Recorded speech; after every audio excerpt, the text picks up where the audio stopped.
தலைநகரில் புதிய மேம்பாட்டு திட்டங்களுக்கான அனுமதி வழங்கல் புவியியல் ஆய்வு மீதான பணிக்குழு அமையும் வரை ஒத்திவைக்கப்படுகிறது. கூட்டரசு பிரதேச அமைச்சர் டாக்டர் ஜலிஹா முஸ்தாபா அதனை தெரிவித்துள்ளார். இவ்வேளையில் கோலாலம்பூர் இன்னமும் பாதுகாப்பானதே என அவர் மறு உறுதியளித்தார்.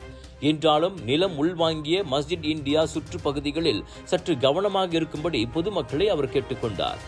சம்பவ இடத்தை சற்று தள்ளியே இருக்குமாறு அதிகாரிகள் நினைவுறுத்தியிருப்பதை அமைச்சர் சுட்டிக்காட்டினார். இவ்வேளையில் நில அமிழ்வு மற்றும் இதர ஆபத்துகளை கண்டறிய கோலாலம்பூர் விரைவிலேயே மேப்பிங் எனப்படும் வரைபடமிடல் செய்யப்படவிருக்கிறது.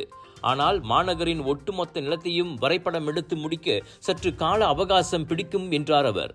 கம்போங் கிரச்சி ஜிலான் பந்தாய் பெருமாயில் கால்வாய் பகுதியில் திடீர் பள்ளம் ஏற்பட்ட பகுதியை பார்வையிட்ட பிறகு ஜலிஹா அவ்வாறு சொன்னார். நாட்டின் தலை சிறந்த மற்றும் புகழ்பெற்ற இந்திய எக்ஸிபிஷன் ஏற்பாட்டாளரான கலர்ஸ் ஆஃப் இந்தியாவின் பிரம்மாண்டத்தின் உச்சம் South Asia Deepavali festival and trade expo Sutera mall Johor Bahru ஜோஹரில் 23 ஆகஸ்டிலிருந்து 1 செப்டம்பர் வரை.